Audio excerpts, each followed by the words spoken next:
Allora, cari telespettatori, eccoci insieme con SPCGL come sempre. Questa volta, visto che siamo nella chiusura dell'anno, comunque anche in grandi previsioni per il futuro, grandi speranze, aspettative per il futuro, facciamo un po' il punto della situazione. Come sempre siamo supportati dai nostri super esperti, quindi ben ritornato Daniele Tronco, segretario organizzativo SPCGL del Veneto, ben ritornato Gino Ferraresso, contrattazione sociale. Buongiorno. E non soltanto, grazie di essere qui con noi. E vediamo un po' di capire, io direi con lei Tronco, di fare un po' il punto della situazione, di un anno che è stato abbastanza turbolento, con delle trattative molto importanti. Poi siamo in chiusura proprio di alcuni aspetti salienti che riguardano anche le pensioni. Alcuni telespettatori giustamente ci hanno chiesto cosa sta succedendo, forse ancora in mano la situazione non ce l'avete completa anche voi, però possiamo un po' dirlo, anticiparlo, no? Sì, diciamo che innanzitutto c'è una buona notizia, io di solito perché insomma, per evitare poi di dire insomma il 2017 si chiude con i pensionati l'hanno già visto una parte che è la parte fissa delle rivalutazioni, per carità non sono molti soldi, però è entrata, diciamo, nelle pensioni di questo mese e quindi diciamo che c'è una partita che peraltro ha anche un aspetto che si concluderà nel 2019 perché l'accordo fatto l'anno scorso prevede che nel 2019, che termina, diciamo, la fase precedente, noi dovremmo reintrodurre un meccanismo di rivalutazione delle pensioni che è 2019 quindi? Sì, 2019, bisognerà fare l'accordo nel 2018, ma c'è già un'intesa di massima. Tenete presente poi che in un periodo di inflazione bassa o quasi a zero, questo è un tema che si poneva relativamente. Però siccome siamo in una fase dove l'inflazione riprende a marciare, i pensionati di fatto perdono potere d'acquisto perché più si alza l'inflazione o hai un meccanismo di rivalutazione delle pensioni oppure tu arretri, che è quello che è successo in questi anni dove si è deciso di...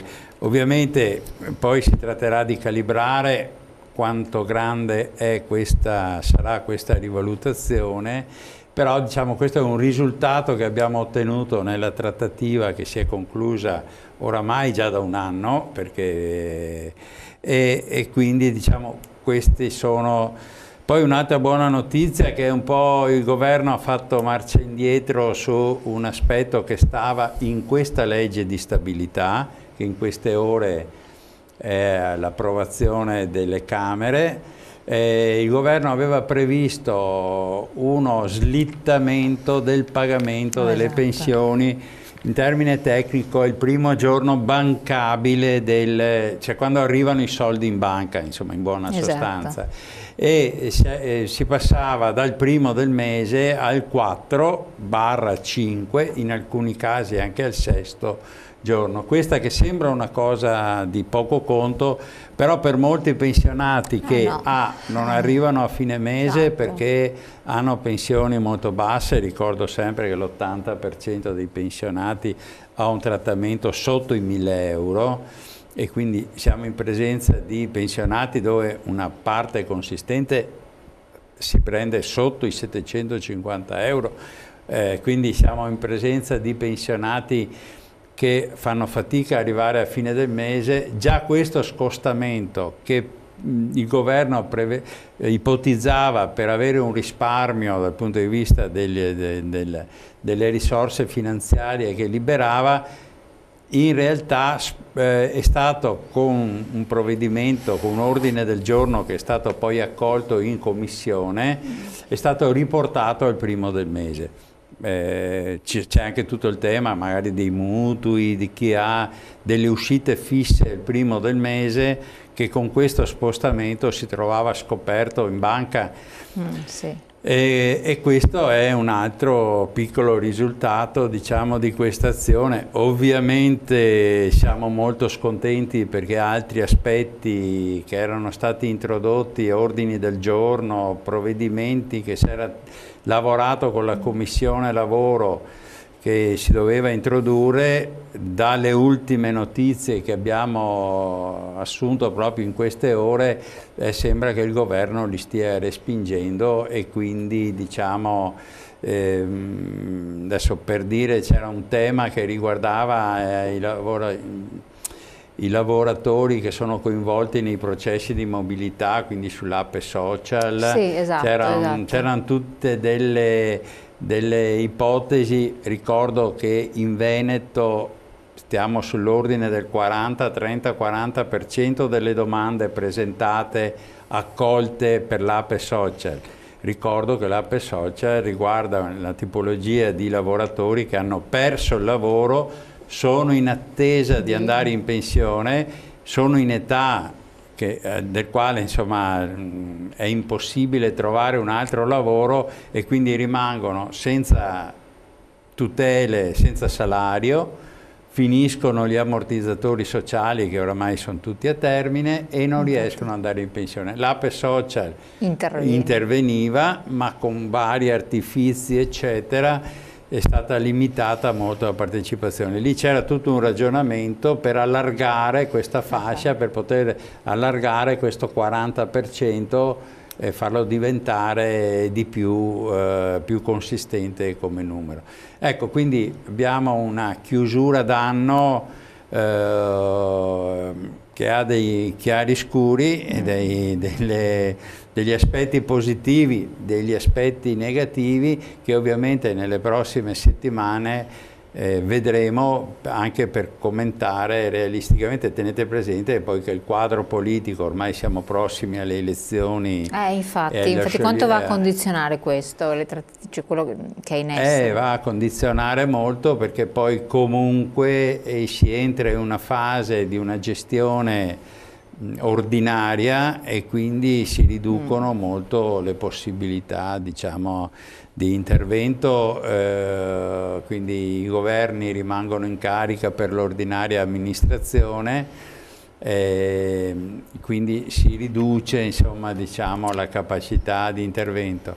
Però poi ci sono strani ragionamenti che poi verificheremo nelle prossime ore, ecco. Ecco, però, come lei ha accennato, si entra in campagna elettorale, abbiamo avuto già delle esternazioni relativamente al discorso delle pensioni, con delle polemiche, eccetera, di vari esponenti politici, no?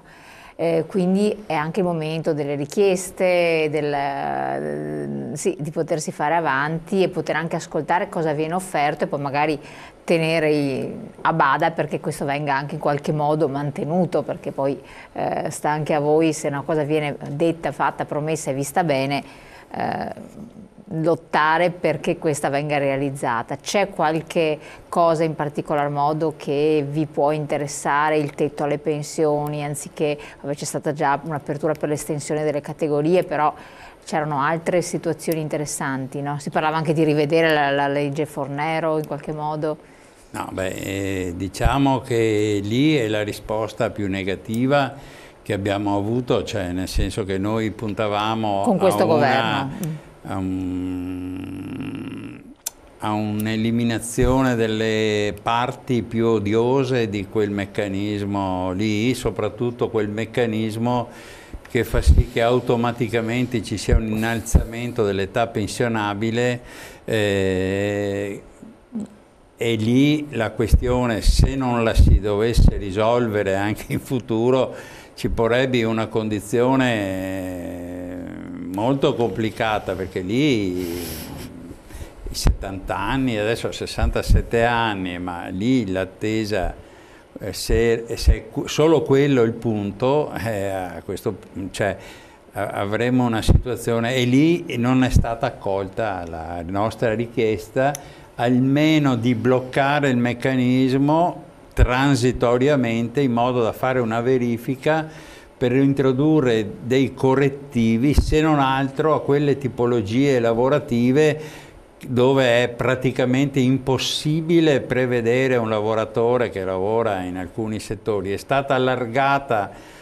un po' su alcuni aspetti, ma molto modestamente, cioè in modo molto parziale, e sicuramente che non ci soddisfa. Bisogna riprendere a discutere, alla trattativa, e in questa fase non possiamo dire certo di essere soddisfatti. Noi siamo andati a Torino il 2 dicembre a una manifestazione organizzata dalla CGIL su questo tema, anche noi pensionati abbiamo partecipato, proprio perché vogliamo ribadire il fatto che la partita è ancora aperta, e se non si dovesse risolvere siamo pronti a nuove mobilitazioni. Ma risolvere come, visto che siamo in chiusura di mandato? Risolvere politico? Come? E quando? Diciamo che lì il tema è la politica, il quadro politico, perché se si dovessero fare le elezioni, ci fosse un governo diciamo in grado di governare, perché poi questo è anche un problema, che con la nuova legge elettorale probabilmente il quadro politico rimarrà instabile anche dopo le elezioni. C'è chi sostiene che si potrebbe anche andare a nuove elezioni, perché con questa legge elettorale bisogna vedere appunto l'affermazione delle varie forze politiche. Ovviamente noi discutiamo con tutti i soggetti che dovessero venire fuori dal quadro politico, perché noi siamo un sindacato, stiamo al merito e abbiamo delle richieste che, ripeto, sono di buon senso e anche condivise da una parte, diciamo, abbastanza consistente del quadro politico. Adesso bisognerà vedere. Sì. Ma collegandomi al ragionamento di Daniele, mi premeva dire, per quelle cose sulle quali io mi occupo, la contrattazione sociale, che indipendentemente dal governo che c'è adesso, dal governo che ci sarà domani, il tema che viene sempre fuori è quello delle risorse, no? Che le risorse non ci sono, che bisogna distribuirle, eccetera. Qua, secondo noi, ci sono due punti fondamentali. Il primo, la distribuzione delle risorse, che negli ultimi anni sono risorse che non sono state distribuite in maniera equa tra lavoro e impresa. In questi ultimi anni le scelte del governo sono andate nel favorire l'impresa più che i lavoratori, in termini di risorse sto dicendo. E questo è un primo dato di fatto sul quale noi pensiamo ci sia la necessità di spostare l'attenzione anche sul lavoro. Che poi uno dice, se vantaggi l'impresa, di conseguenza l'impresa dovrebbe avvantaggiare il lavoratore. Non è assolutamente. Non è assolutamente così, non è automatico. È stata fatta tutta una politica che premiava le assunzioni con grandi incentivi nei confronti delle aziende. Abbiamo visto che nell'attimo in cui sono diminuiti questi incentivi, sono diminuite anche le assunzioni a tempo indeterminato.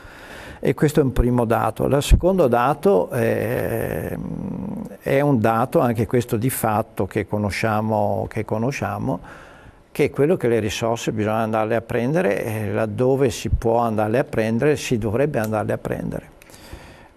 Partendo dal fatto che noi nel nostro paese, come in tanti altri paesi europei non solo, abbiamo sempre più una forbice che si allarga tra i poveri e i ricchi. In questi anni di crisi, la crisi non l'hanno avuta i ricchi, nel senso che hanno aumentato la loro ricchezza, invece è diminuita la ricchezza della classe media, dei più poveri.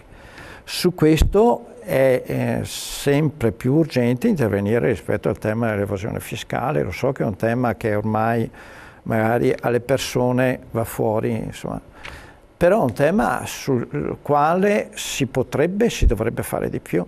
100 e passa miliardi di euro ogni anno di evasione fiscale non sono accettabili in un paese come l'Italia. Chiaro. Quindi questo è un altro aspetto. Interrompiamo un secondo che andiamo in pubblicità, così abbiamo tempo anche di approfondire anche altre questioni. Pochi secondi, ma restate con noi.